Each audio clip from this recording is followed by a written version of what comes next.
Do ofício das leituras do dia 16 de setembro de 2024, segunda-feira da 24ª semana do Tempo Comum, Santos Cornélio, Papa, e Cipriano, Bispo, mártires. Das cartas de São Cipriano, Bispo e Mártir, século III.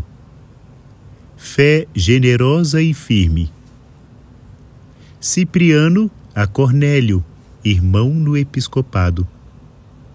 Tivemos conhecimento, irmão caríssimo, do glorioso testemunho da vossa fé e fortaleza, e a glória da vossa pública confissão de fé deu-nos tanta alegria que nos consideramos participantes e companheiros dos vossos méritos e louvores.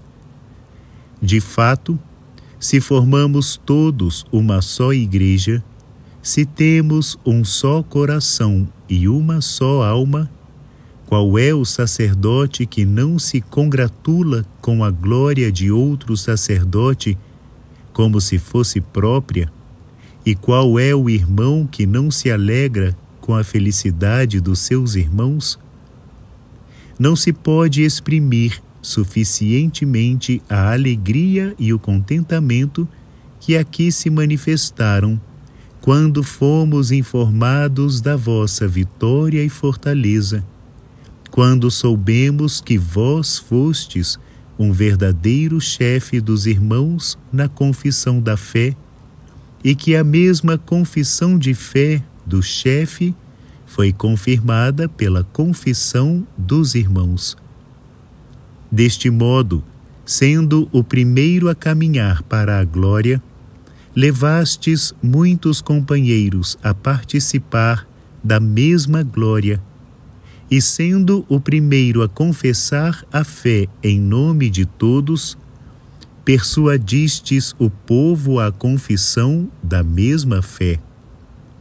Não sabemos o que mais havemos de louvar em vós, se a vossa fé generosa e inquebrantável, se a inseparável caridade dos irmãos. Assim se manifestou publicamente a coragem do bispo à frente do seu povo, e se afirmou claramente a fidelidade do povo em plena solidariedade com o seu bispo. Em vós, toda a Igreja de Roma deu um magnífico testemunho, unida num só coração e numa só voz. Brilhou em todo o seu esplendor, irmão caríssimo, a fé que o apóstolo elogiava na vossa comunidade. Já então ele previa em espírito esta gloriosa coragem e fortaleza. Já então, anunciando o futuro, celebrava a glória dos vossos méritos e, exaltando os louvores dos pais, estimulava a coragem dos filhos. Com a vossa perfeita concórdia e com a vossa fortaleza, destes a todos os cristãos um magnífico exemplo de união e constância. Irmão caríssimo, a providência do Senhor nos adverte que está iminente a hora do nosso combate. A bondade divina nos vai prevenindo com salutares inspirações de que se aproxima o dia da nossa prova. Por isso, em nome da caridade que nos une, ajudemo-nos uns aos outros, perseverando assiduamente com todo o povo nos jejuns, vigílias e orações.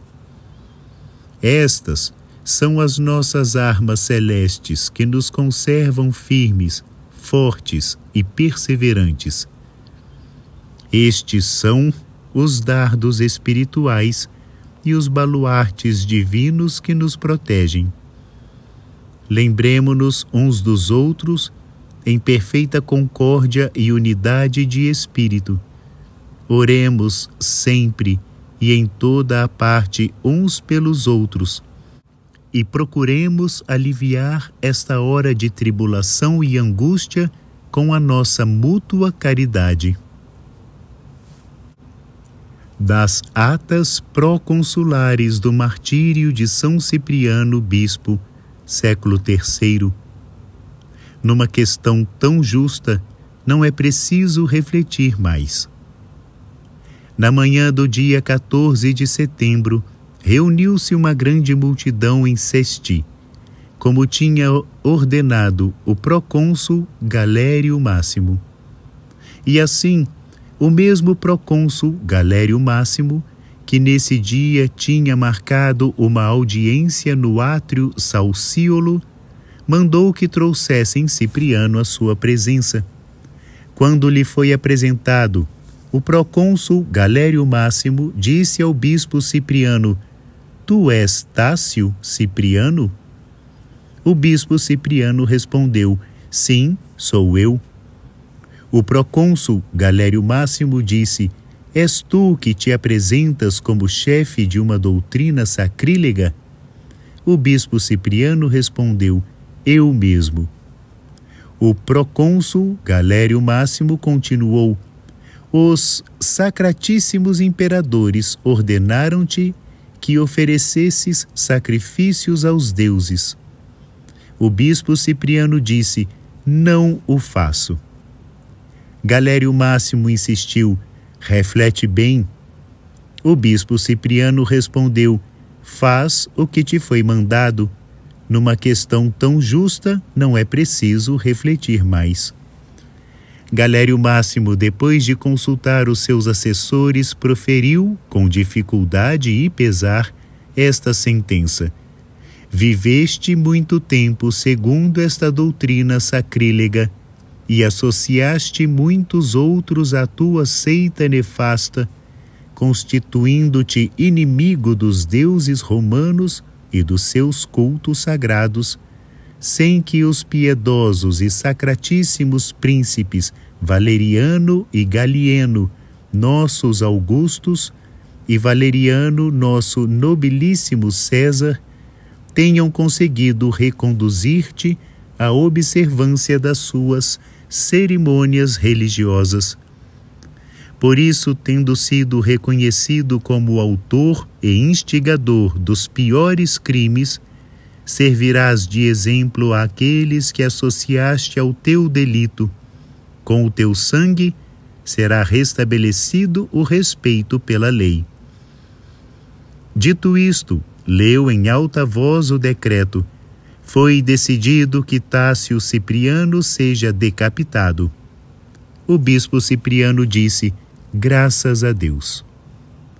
Ao ouvir esta sentença, a multidão dos irmãos dizia: Nós também queremos ser decapitados com ele.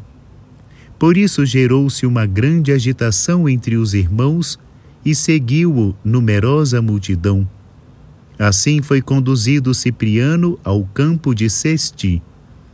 Chegado aí, tirou o manto e o capuz, dobrou os joelhos por terra e prostrou-se em oração ao Senhor. Tirou depois a dalmática, entregou-a aos diáconos e ficou com a túnica de linho, e assim esperou a vinda do verdugo. Quando este chegou, o bispo mandou aos seus que dessem ao verdugo 25 moedas de ouro. Entretanto, os irmãos estendiam diante dele lençóis e lenços. Então o bem-aventurado Cipriano vendou os olhos com as suas próprias mãos, mas como não conseguia atar as pontas do lenço, intervieram para o ajudar o presbítero Juliano e o subdiácono Juliano. Assim sofreu o martírio o bem-aventurado Cipriano. Para evitar a curiosidade dos gentios, o seu corpo foi depositado num lugar próximo. Daí foi retirado durante a noite e trasladado com círios e archotes, com preces e em grande triunfo, para o cemitério do procurador Macróbio Candidiano, situado na via Mapaliense, perto das piscinas. Poucos dias depois, morreu o procônsul Galério Máximo. O bem-aventurado Cipriano sofreu o martírio no dia 14 de setembro, sendo imperadores Valeriano e Galieno, mas sob o reinado de nosso Senhor Jesus Cristo, ao qual seja dada honra e glória pelos séculos dos séculos. Amém.